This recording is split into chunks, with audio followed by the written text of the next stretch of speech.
right, welcome to another episode of the Innovativeness Imperative. I'm Dr. Malcolm Tyson, and this podcast will explore innovativeness, which is the quality that results from the combined enhancement of customer experience and employee experience to consistently generate new ideas for products and services in a business. And it is really required because if you're not innovating, you're dying. My goal is to drive individual innovativeness through the shared stories of innovators along the continuum of innovation from discontinuous to continuous. And during this, we sort of pondered the question, if necessity is the mother of innovation, who's the daddy?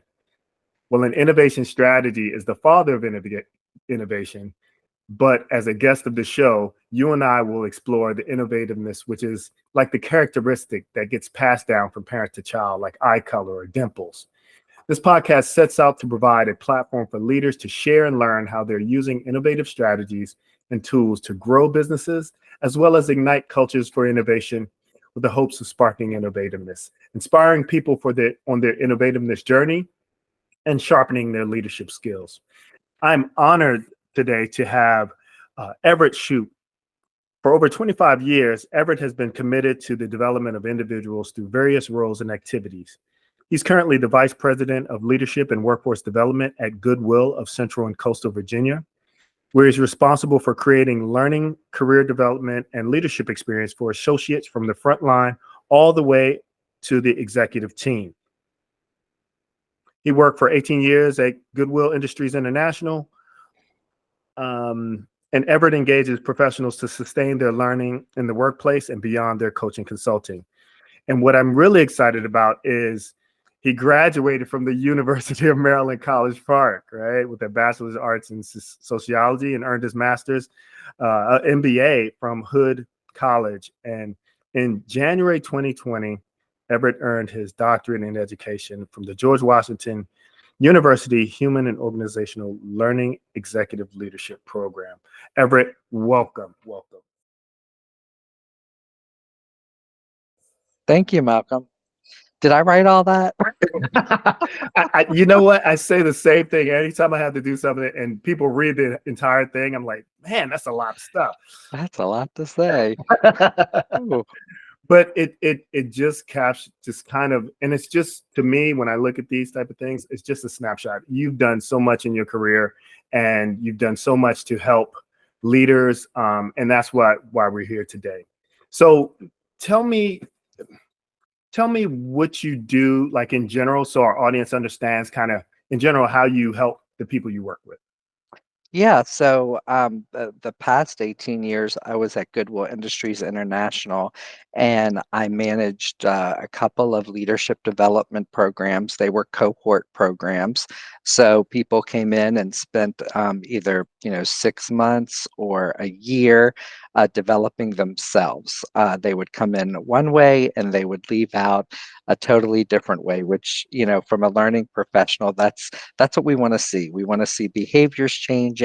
We want to see mindsets changing. We want to see someone come into a program and leave totally different than they came. I had a conversation with one of our CEOs a way back when I was doing research for my dissertation. He was one of my subjects, and he said, "You know what? You have the best job at Goodwill. You get to see people come in and in a certain way. You get to see them leave a different way, and then when they get that CEO position, you have to think to yourself, you had something to do with that individual's success." And so that's what I did at Goodwill Industries International. One of the things that I learned in my role at Goodwill Industries International, more of the later years, is I was involved in going around with our consultants to help people enhance efficiencies and operational excellence in their donated goods retail space.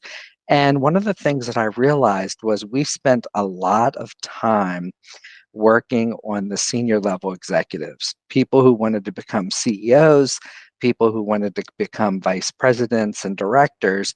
And where I saw the biggest opportunity and the biggest challenge was those middle level managers. those are the ones that are responsible for making all of our money.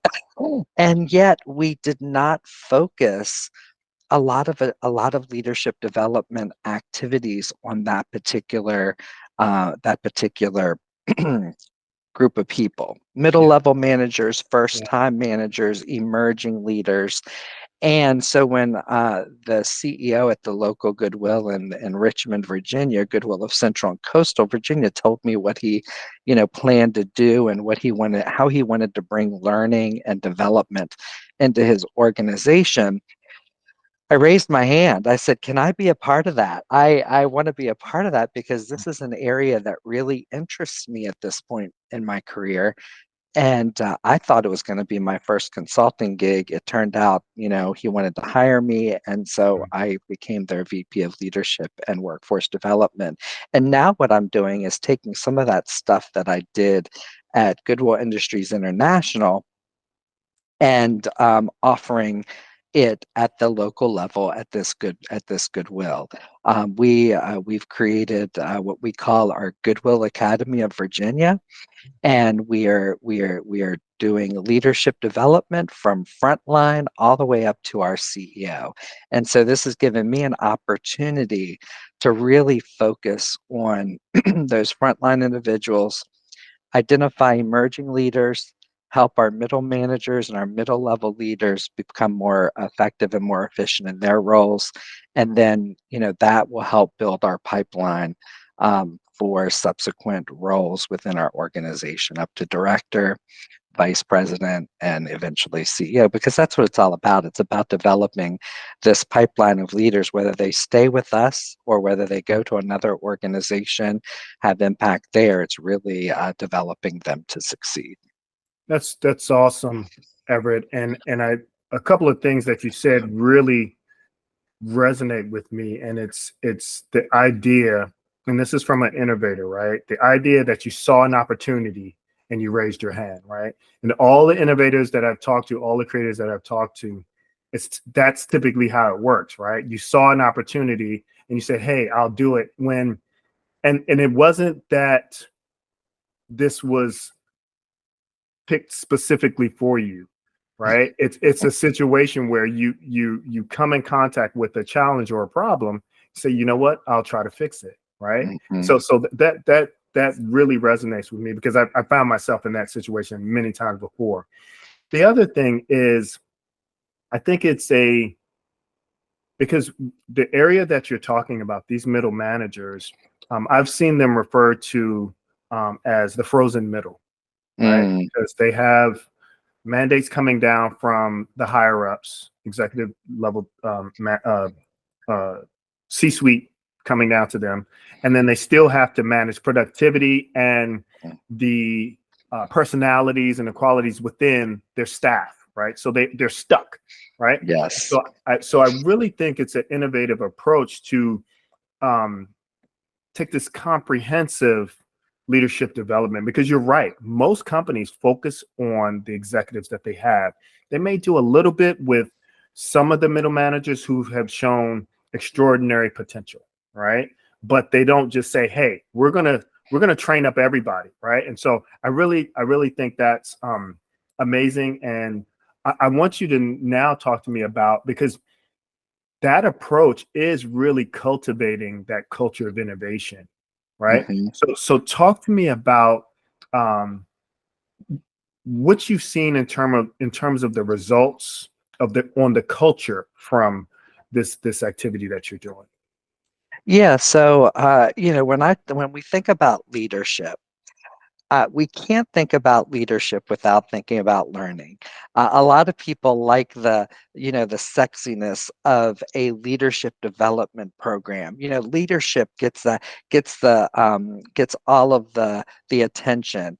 Learning is its I guess its brother or sister that's kind of in the back seat, not really getting a lot of the attention. And honestly, a lot of the leadership development programs should be grounded in strong adult learning theory.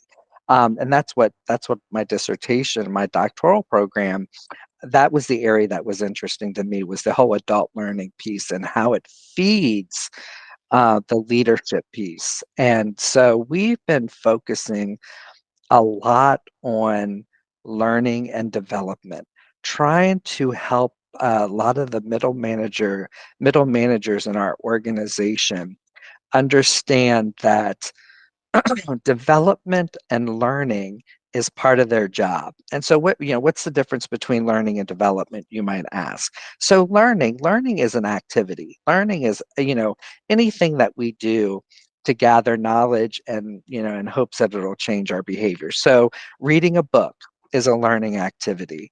Attending a conference is a learning activity.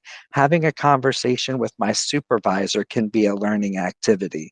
Development is when we take all of those learning activities and we move forward with an intention, behavior change. A lot of people think of it as the aha.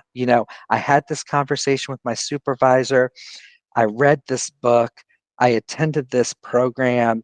Oh, oh, I get it now. They all are telling me that I need to change this behavior that I know I've needed to change, but I haven't done anything about it. But now I finally see, I'm finally connecting the dots between all of these different. That's development. That's when people develop, they change a behavior.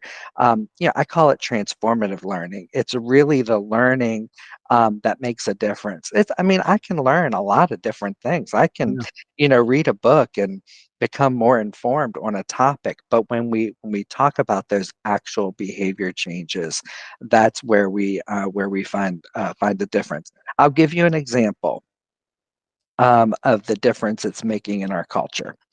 So we have this assistant manager, and the first time he came into one of my classes, I greeted him and I was like, "Hey, how's it going? Did you get the pre-work? Did you do your assignment for the class?" And his response was loaded with lots of attitude, and I didn't do the homework.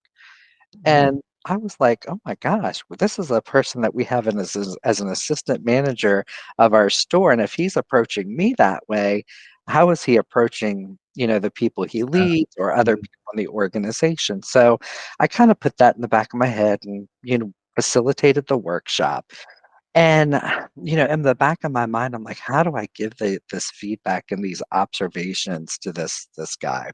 Well, one of the things that I do to stay innovative, to learn, is I work in our stores for 8 hours each month. I try to spend 4 hours in 2 different locations a month, and it just so happened that I picked his store at one point, and he was the manager on duty when I Mhm. worked his store, and he was actually kind of joking with me. He's like, "Oh, I get to boss you around now," and so I went to his store, worked in the back room, and what I observed was he was a great leader. He really motivated his team Mhm. get production done, to meet that goals of the day. And after the day, I went up to him. I was like, what is your what do you want to do next?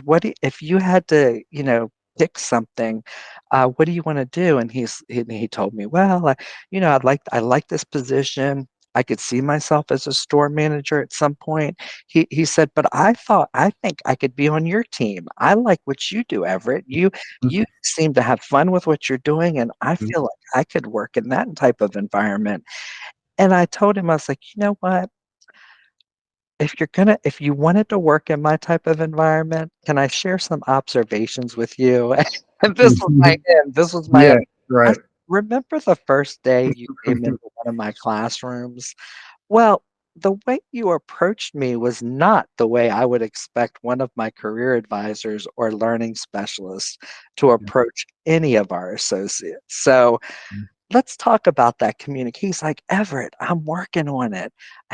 Can't you see? I've attended, 4 of your workshops, and I'm trying to implement all of those things. I said, yes, I see it in action here. Like Mhm. this is awesome. So The point of all that is he was getting the info. I wasn't sure he was getting the information. I Hmm. wasn't sure he was receptive. The way he came into my classroom, I thought he was maybe defiant. I Yeah. thought he was maybe not wanting to be there. Little did I know he was taking notes. He Yeah. was he Yeah. was taking notes, and when I saw and observed him as a leader in his store, it was different than what I've observed in the past. I have visited him subsequently, and I'm always greeted with, hey, Everett, how's it going? Yeah. Here's what we're doing, and we have really good conversations. He is starting to change the culture at his store.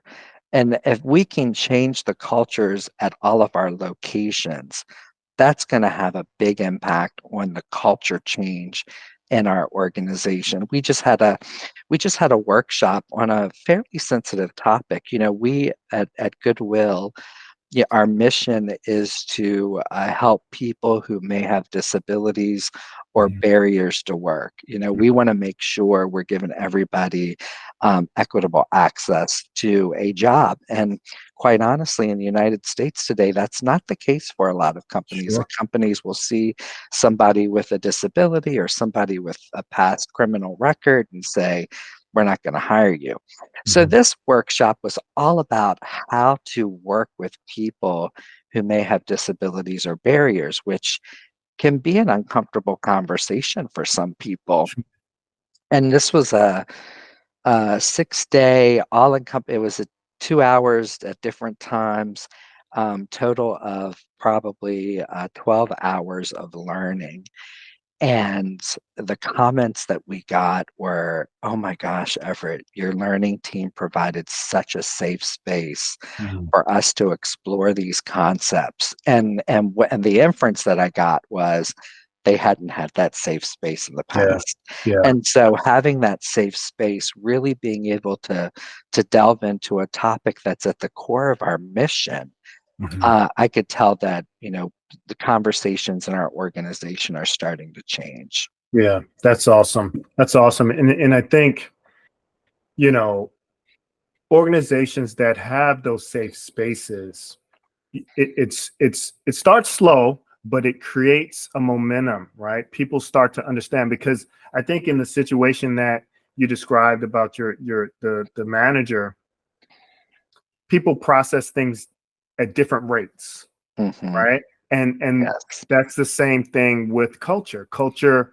progresses at different rates, right? Because you have all these different people putting inputs into the culture, right? And so if Mhm. someone is less comfortable with the topics, or maybe they're an introvert, right? They're not as outgoing, and so the for them the culture is what it is. But for someone who's more outgoing, who's more wanting to see a culture of innovation, they're going to move at a faster rate. And so Mhm. I really like how you were able to, first of all, I like that distinction between learning and development, right? Like that's huge, right? Because they get smashed together all the time, Mm.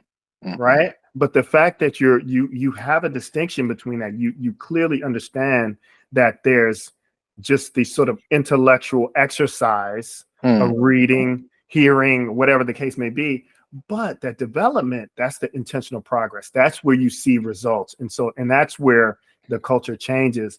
Um, but you were able to do what I would say a good manager should do, right? You get to learn and ask questions about your people, right? Like, Mhm.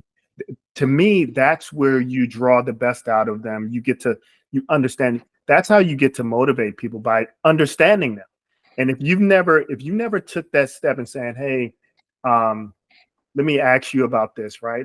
Like, what do you want to do next? If you never took that step, you wouldn't find out uh, anything else about that person. You would just have that, and I'm going to say a word here, but you would have that bias from your first interaction, Yes. right? And I did have a bias. Yeah, I thought this individual was uninterested. I felt like he was not, paying attention to what we were talking about in yeah, the workshop. And it, my bias was corrected yeah, because he was. yeah, yeah. Well, and because you took that, you took that step to ask the question and dig a little deeper. And to me, those deeper interactions with our staff, with our managers, those are what make a culture innovative. And let's just not say innovative, but that moves the culture forward, which I think is amazing. So talk to me about, in my experience, I've seen similar situations where you try to build an innovative culture, but has there been opportunities where you've had to put boundaries around the culture to kind of protect it from, say you did have someone who was sort of deviant or not wanting to kind of fall in line. Have you had to have any situations where you needed to protect the culture because they're kind of going one way when you're trying to move the culture a different way? Mm-hmm. I am a firm believer in expectations, sharing expectations. We have 6 core values that drive our work. Mm. Those are the boundaries. And aside from that, I don't like to set up too many boundaries. Yeah. I'm not a boundaries and rules type of guy. Yeah. In fact, people would say I'm the one who's coloring outside the lines, or I'm the one who's skirting around the boundaries. But we have those core values in place for a reason. Yeah. Those are our guidance for Mm. staying at least within the boundaries of our culture, as you talk about it. And Yeah. as long as you're operating on those core values, then you're successful in moving the culture forward. I will say we've built out those core values now. So all of the leadership training that we offer points back to one of our core values. Nice. And interesting, you talk about innovation. I talk about learning. Learning and innovation are 2 of our core values. Nice. Yeah. Those are 2 of Yeah. our core values that we expect our associates to embody in their work. Yeah. And yeah, I think having core values, clear expectations. When somebody's in violation of that, of course, we take a learning and developmental approach. Mhm. We try to give them all of the resources. Goodwill is a second chance employer, a fair chance employer. We want to make sure that we're giving associates the benefit of the doubt. One of the things that comes up a lot in our conversations is will versus skill. Mm. Are you willfully, like you said the word deviant, are you willfully doing something that's Mm. against our culture?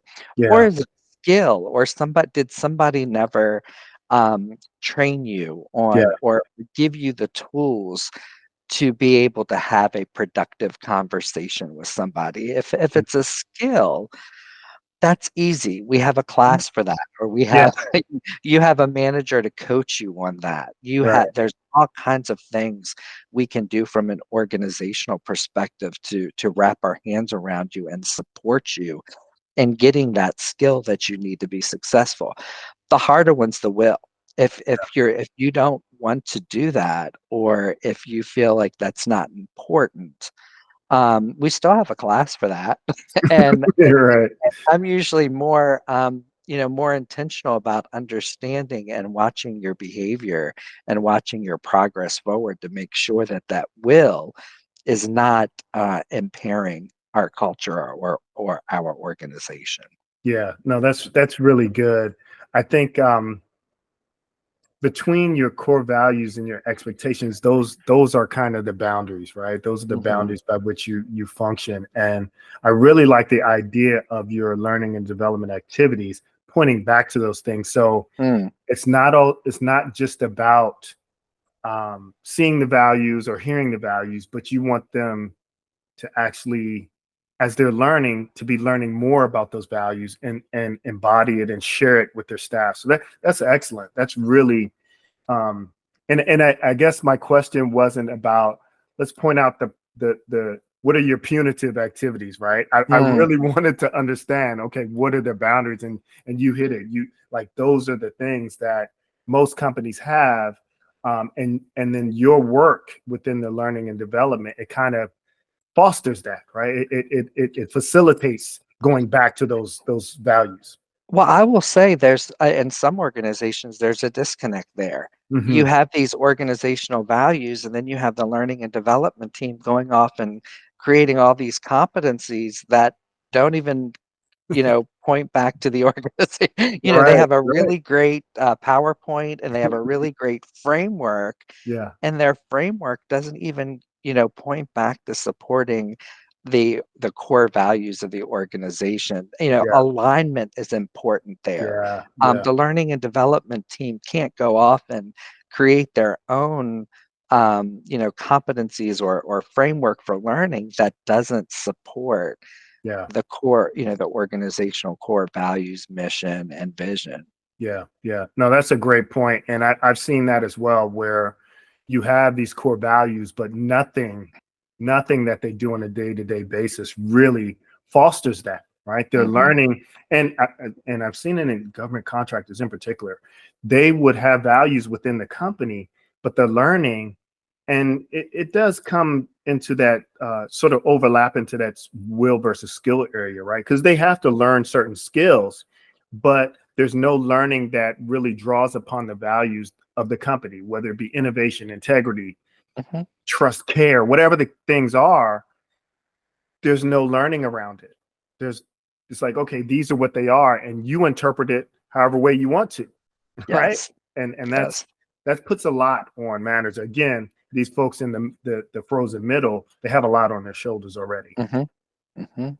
So talk to me more about how you go about your learning and development, and specifically, as we talked on before we started, you're sort of looking back to Mm. learn what you are going forward, and how you become a better leader that way. Yes, yes. So I know we've talked about learning life history Yeah. and really kind of using that exercise to take a look back at your past experiences to inform how you're leading now. Yeah. I haven't.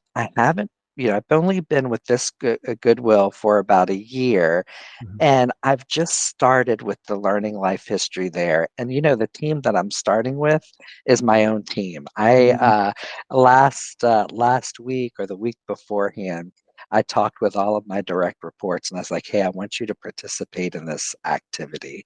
Mhm. It's called a learning life history. I did it with the executive development program that I ran at Goodwill Industries International. And it's just an opportunity for you to really reflect on your past learning experiences, your early learning experiences, those Yeah. experiences in your formative years when you're developing those values, when you're starting to formulate some of those things that are important to you. And so, what I have people do, there's different versions. I even heard another version the other day. So, what I'm used to is having people write a 7 to 8 page paper um, that captures their past learning experiences. They can format it however they want to. They can include pictures. I had one year where a woman created a PowerPoint. And I was like, this gets at what we're trying to achieve. So this is Mhm. awesome. Mhm. I did a scaled down version of like a one pager, kind of what were the events, the people, the activities, and other things that happen. And you could do that in like a 10-minute sprint exercise. And then I was talking to this one guy on Teams the other day, and he said he does what he calls a 20 under 20 exercise. Okay. Think about the 20 most important things that happened to you under the Mm. age of 20. I was like, "You know what? I'm stealing that," because that's Right. that's a kinda Good. half that's a Yeah. medium between, Yeah. the 7-page paper and the one pager that I have people do. The 20 under 20 exercise, I thought was a really good approach to that. But Mm. yeah, so that is the first piece of leadership is really your self-awareness. Yeah.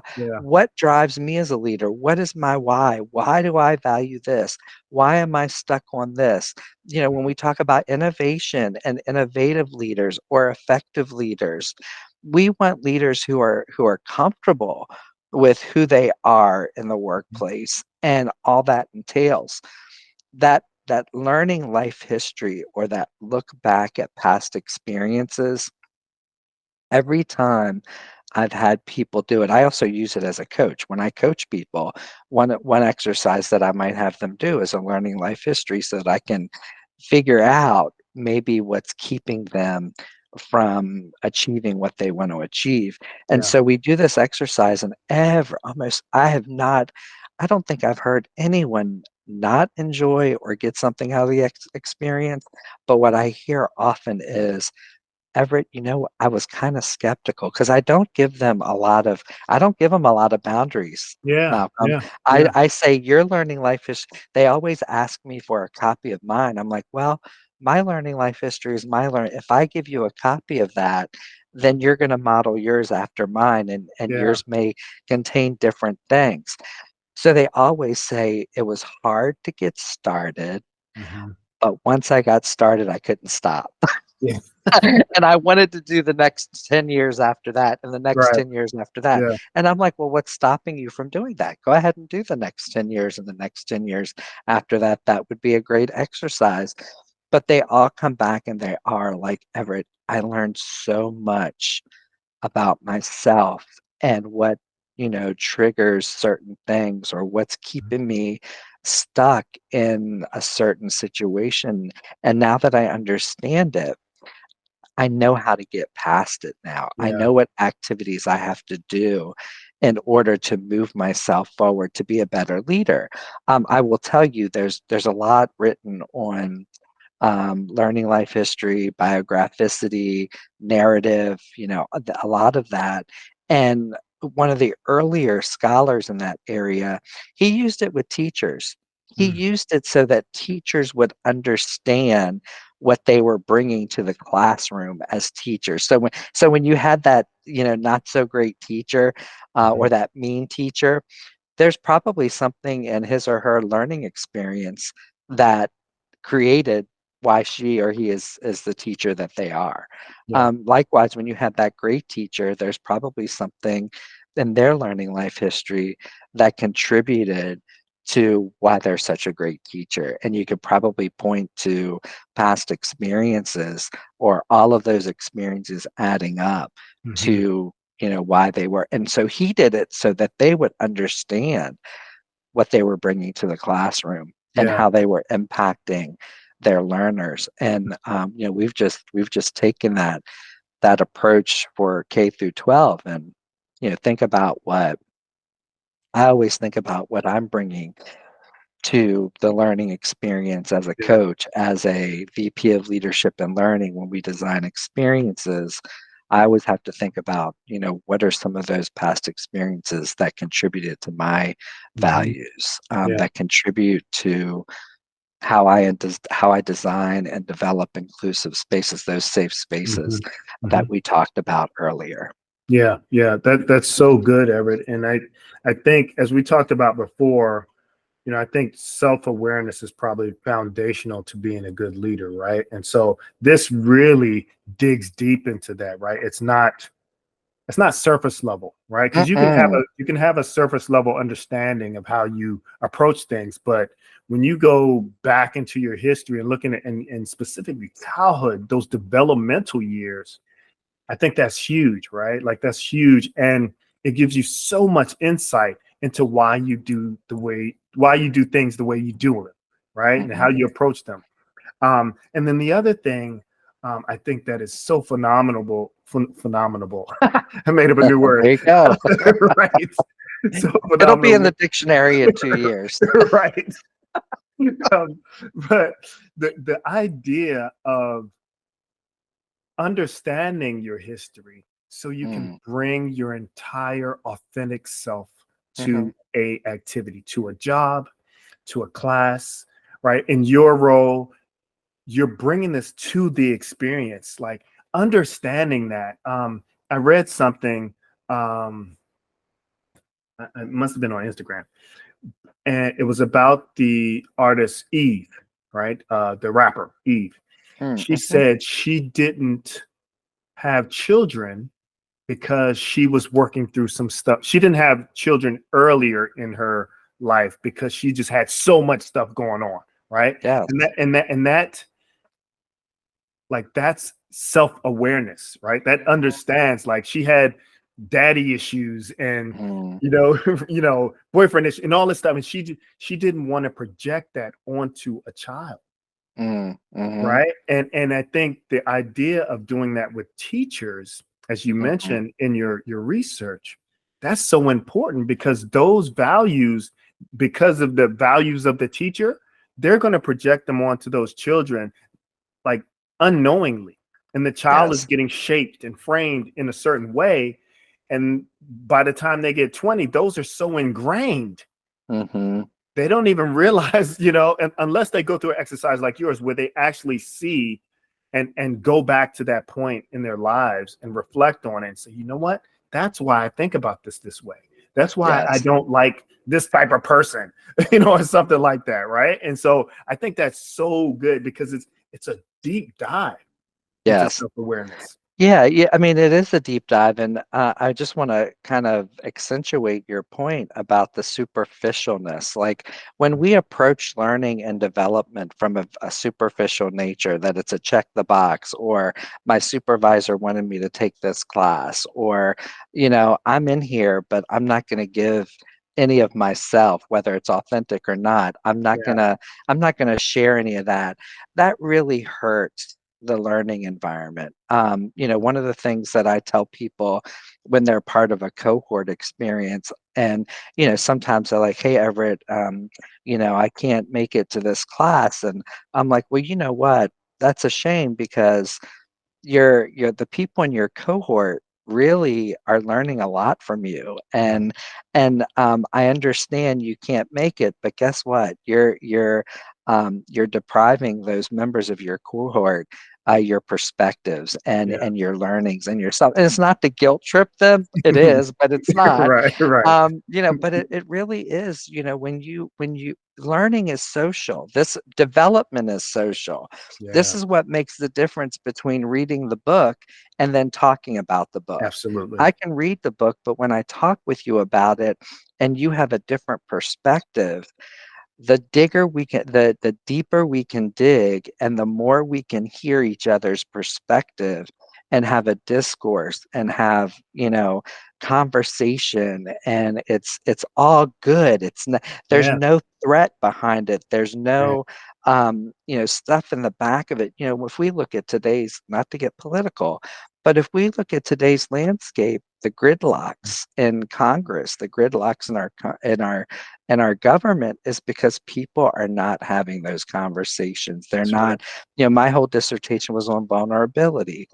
Everybody, that's an interesting word right now. Mhm. Everybody's talking about Right, vulnerability. right. Well, what exactly is that? If you can't be vulnerable and open yourself up and share some of those experiences, you're not going to learn, other people aren't going to learn, Yeah. and it really does expand the learning experience versus Mhm. close it. Think about if you walk into a room and we're learning about a topic and nobody's going to share. Nobody, Mm. you're going to get silence. You're going to get Yeah. there. There's not going to be contribution. There's not going to Mhm. be a give and take. Whereas if you have a learning experience where everybody's like, "Hey, this is Right. what I don't know if this is the right answer, Mhm. but here's my best try at it." Mhm. Awesome. Yeah, yeah. That's a great thought. What do other people think about this? Mhm, That's mhm. what causes, the neurons and the everything, biological that gets activated. It Yeah. gets activated because you and I are engaged. It's not like we Mhm. have a wall up Yeah, that we're not going to engage. So yeah. that superficialness is really important to me. I think I've shared with you that I'm trying to write a book, and Mhm. this is really the crux of that book: is Yeah. how do you become better learners, and how do you become developing development of others? Mm, How do yeah, you develop others more effectively? And it does start with you. If you yeah. can't develop yourself, how can you develop others? Right, right. No, that's such a good point, and I just wanna circle back on that, the idea of vulnerability and Mm, the concept around it. Like, there's sort of this, I know just for me in my career, it's been it's been sort of something that we want to achieve, but it's a connotation of weakness around Mm, vulnerability, right? mhm, And I just don't like that. And I don't know if there's a better word that we can use or something, right? Like it's not being weak, it's just opening yourself up to different ideas, being um tolerant, mhm, right? It's I heard one. Here's one I heard just today. I was listening to a podcast. Um, walls down. mm, Walls mhm, down is like it was about negotiation, and it says mm, you need to go into this negotiation with walls down. Meaning, mhm, if if you're negotiating, there's a point within the negotiation that if it goes too far in my favor, the other person's not going to feel right. If it's mhm, too much in their favor, it's not going to go right. So you have to work within those two boundaries with walls down. No agendas around it, no um, kickbacks or anything. And I was like, you know right. what? That's a great way to put this. And that's how we want to show up in our professional lives, even in our personal lives, right? Walls down, right? No, Yes. no, no, no hidden agendas, no. And you also talk about you mentioned our political scene and the government, and I've just over the past, I guess, year or so been learning about local government and stuff like that. I'm getting to that point where like I'm like I know people in this because I went to school with them, right? I went to school with Yes. some of these people, so I'm getting to that age where like, hey, I know you. Oh, I'm the county council member. I'm like, what? So, but Why but did you choose that? exactly.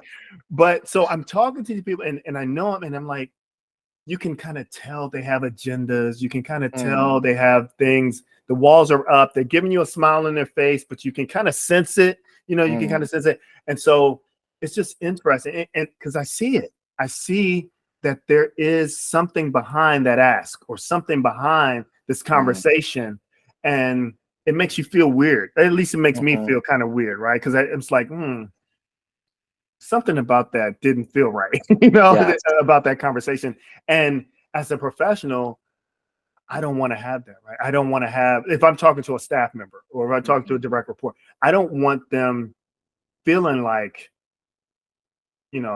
this conversation they're waiting for the other foot to drop, right? Like, Yes. I don't want that. And so I'm super glad to hear you talk about vulnerability and this sort of approach that we should take where we bring our authentic selves to a professional environment, but at a deeper level, right? Like not Mhm. just, oh, this is my personality, take it or leave it, right? Like, Yes, yes. Yeah, that's not development. That's saying I yeah, have a style and my style is my style and I yeah, can't change. yeah. I like your analogy or the phrase walls down.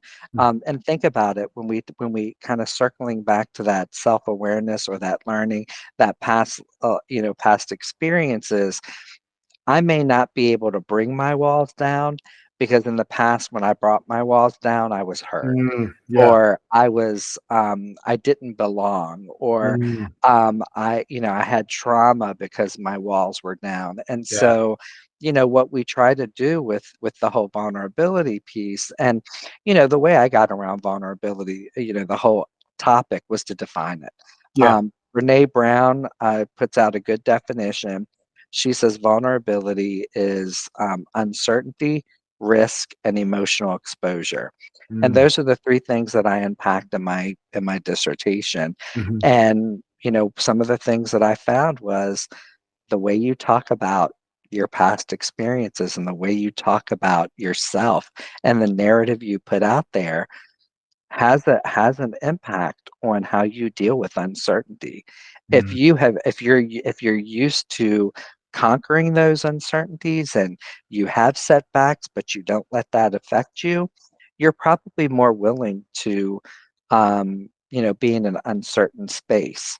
yeah. From a relationship perspective, if you have taken risks in the past and they haven't paid off or people have hurt you, the whole relationship piece, you're going to be afraid to take risk on people.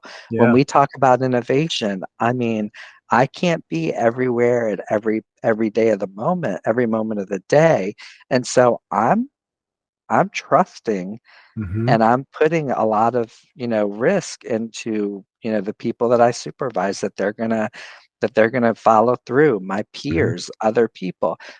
Someone who has not developed those relationships are probably going to be more risk averse Hmm. to the whole concept of that relationship building. And then finally, her piece about emotional exposure. If you take the narrative piece plus the relationship piece, that equals um, how somebody's going to share their emotions Yeah. in the workplace. They may share them, inappropriately, which is not vulnerability. Yeah. Me, dumping out all over you about everything that's happened to me from, 0 to 52 is Hmm. not vulnerability.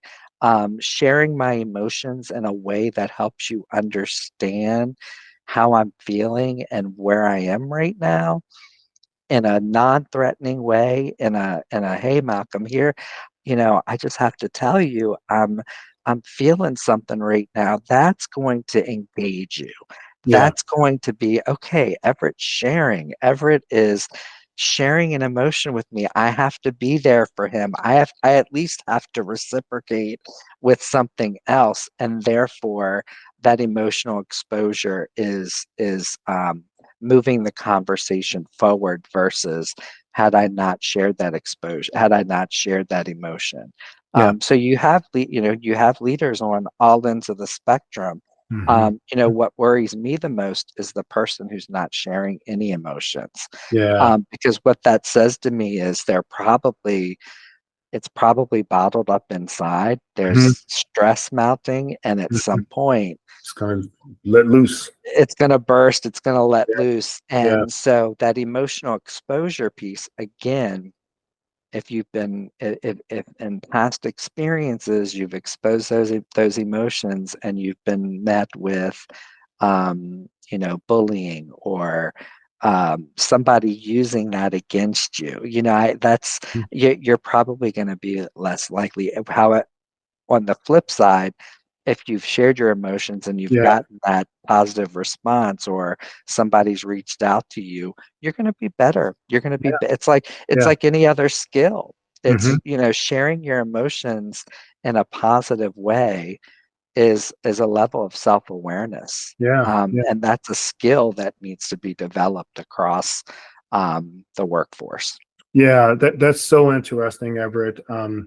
And like I've never thought about that, and how we share our emotions is really an indicator in how we feel about those things, right? How we Hmm. feel those.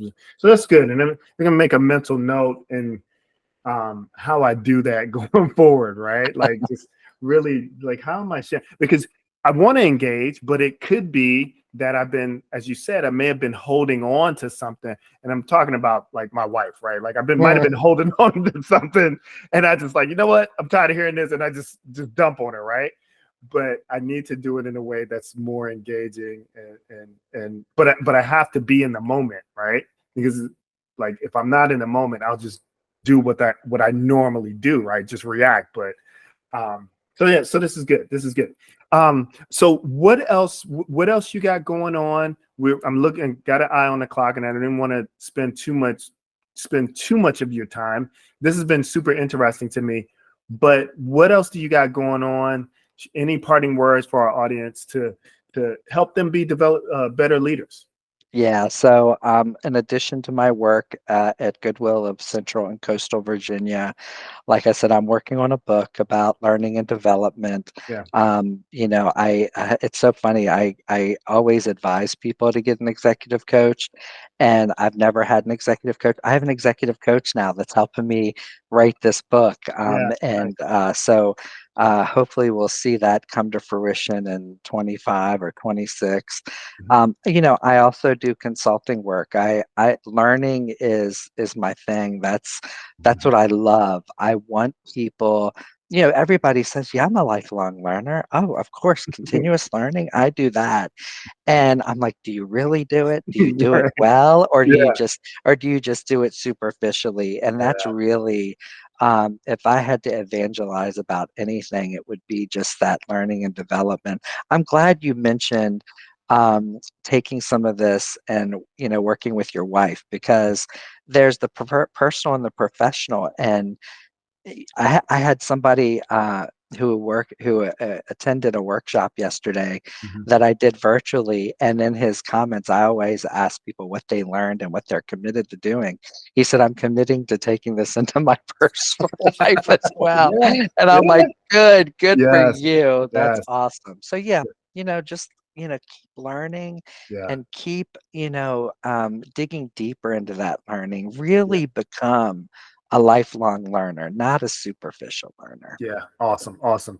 So, how can people get connected with you? What are your social handles? If you want to share them, go ahead and share them now, Everett.